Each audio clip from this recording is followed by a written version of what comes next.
American kids are not built for Australia. That is the first thing American parents notice when they move there. Their children, within months, are becoming someone they did not raise. More confident, more comfortable outside, less anxious about performance, less obsessed with status.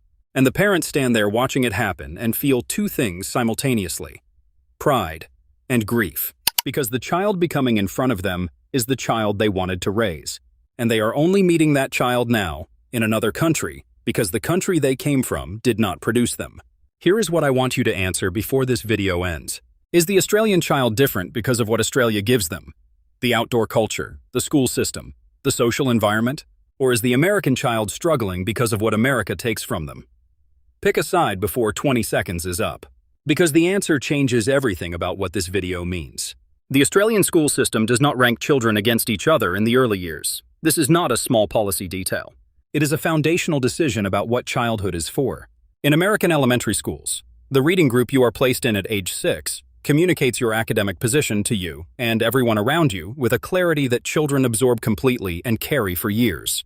The bluebirds and the sparrows, the advanced group and the standard group. Children at 6 years old understand exactly where they sit in the hierarchy, and they begin building their identity around that position. Australian primary schools in the early years resist this ranking.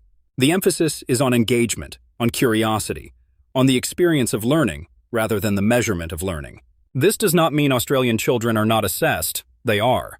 But the public hierarchy, the visible ranking that American schools place children inside from their first year, is deliberately reduced. The result is a specific quality in Australian children in their early primary years that American teachers who have worked in both systems describe consistently. They are not yet performing. They are still just learning. That window, the years before performance anxiety arrives, is longer in Australia. And what grows in that window is the thing that is hardest to teach once it is gone. Australian children go outside in a way that American children have largely stopped doing. This is measurable. The average Australian child spends significantly more time in unstructured outdoor play than their American equivalent. Not organized sport, not supervised activities. Unstructured play. The kind where children negotiate their own rules, resolve their own conflicts, take their own physical risks, and discover their own capabilities without an adult directing the outcome. The Australian school environment supports this. The playground at an Australian primary school is larger relative to the number of students than in most American equivalents. The lunch break is longer and less supervised. The after-school culture in suburban Australia still produces children playing in streets and parks in ways that the American fear of unsupervised outdoor play has largely eliminated. This matters for development in ways that are not abstract. Unstructured outdoor play is where children develop risk tolerance, conflict resolution, physical confidence, and the specific social intelligence that comes from navigating peer groups without adult mediation. The Australian child who has spent years doing this arrives at adolescence with a set of skills that the American child who was driven to scheduled activities from age 4 is still developing. The outdoor culture is not a pleasant extra. It is infrastructure for human development that Australia retained and America quietly dismantled. Here is the tension that Australians rarely acknowledge. The Australian school system is not uniformly excellent. The gap between schools in wealthy suburbs and schools in disadvantaged areas is real and significant. Indigenous Australian children face educational outcomes that are among the worst in the developed world, a fact that sits at the centre of Australian education policy as an unresolved failure that decades of programs have not adequately addressed. The PISA rankings, the international measure of student performance in reading, mathematics, and science, show Australian student performance declining over the past 2 decades. Australian 15-year-olds are performing below where they were in 2000. This is not a comfortable fact, and it requires honest acknowledgement. The American child who arrives in an Australian private school in a wealthy suburb is arriving in one of the best educational environments in the world. The American child who arrives in a public school in a disadvantaged Australian community is arriving in a system with its own serious failures. The difference the American parents describe, the child becoming more confident, more curious, less anxious, is real. But it is the experience of a specific segment of the Australian school system, not the whole of it. Australia has not solved education. It has solved something specific about how childhood feels for children whose families have enough. That is worth noting, and worth debating. That is the honest tension in the middle of the Australian childhood story. Subscribe before we get to the part that makes parents feel something they did not expect. And drop your answer to the opening question in the comments now. The specific thing Australia gives children that America does not is permission to be unfinished. American childhood has become, in large parts of the country, a project, a resume-building exercise that begins at birth and does not pause until college admission. The enrichment activities, the travel sports teams, the tutoring, the curated extracurricular portfolio, these are not the choices of bad parents. They are the rational response to a system that uses the credentials of childhood to determine the opportunities of adulthood. American parents are not wrong to prepare their children this way. The system demands it. Australian childhood has not yet fully made this turn. The child who spends Saturday morning at the beach rather than at a coaching class is not falling behind in the Australian cultural imagination.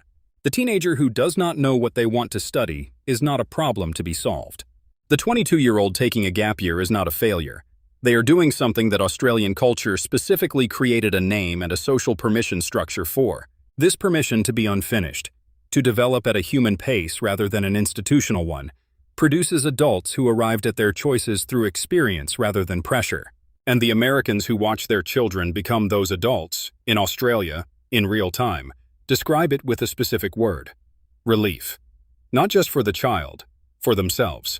The superannuation system means that every Australian child growing up today will enter a workforce where 11% of every dollar they earn is set aside automatically for their retirement. They will not decide this. They will not need to discipline themselves into saving. The structure will do it for them from their first payslip to their last.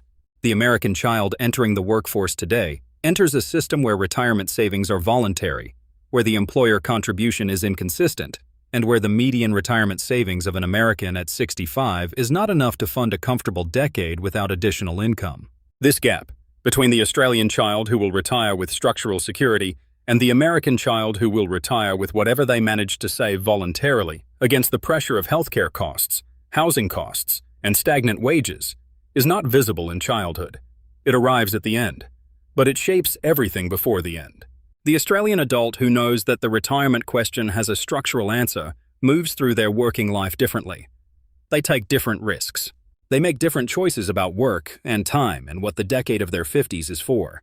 The Australian child being raised today is being raised toward a different last chapter than the American child. That difference begins with a policy decision made before they were born.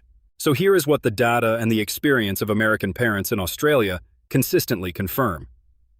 The Australian child is not smarter, not more talented, not born into better circumstances in any genetic or inherent sense. They are built differently by a specific set of environmental decisions that Australia made and has largely maintained. The school system that does not rank children publicly in the early years. The outdoor culture that gives unstructured time back to children. The cultural permission to be unfinished that slows the resume-building pressure long enough for genuine development to occur. The superannuation system that removes the retirement anxiety from the horizon of adult life before it arrives. None of these things are accidental. They are choices, made by a society that decided, at some point and in some form, that childhood should be a period of development rather than a period of preparation. That the point of raising children is not to produce competitive adults, but to produce whole ones. American parents who watch their children become whole in Australia, who see the anxiety lift, the curiosity return, the confidence arrive without the performance that American schools demand as the price of confidence. They do not describe this as a cultural observation. They describe it as something closer to watching their child be returned to themselves. Australia did not create that child. It just stopped interrupting the process. Australia is not raising perfect children. Say that directly before this ends. The gaps in the Australian education system are real. The outcomes for Indigenous Australian children are a national failure that sits at the centre of the country's identity as an unresolved wound. The cost of living in Sydney and Melbourne means that the specific experience of Australian childhood described in this video is not available to every Australian family. It is concentrated in suburbs and communities where enough resources exist to make the outdoor culture and the unstructured time possible. The private school system produces its own pressures and its own hierarchies. The anxiety arrives eventually in Australian adolescence too. It just arrives later. And yet, the American parents who moved to Australia and watched their children change describe something that is hard to dismiss as a sample bias or a wealthy suburb effect. Something specific happens to children in Australia that does not happen to children in America at the same rate. Something about the pace. Something about the permission. Something about the outdoor morning and the longer lunch break and the cultural agreement that children are allowed to be unfinished for a while longer than the American system allows. So tell me in the comments. If you grew up in Australia, what did your childhood give you that you only understood when you met someone who did not have it?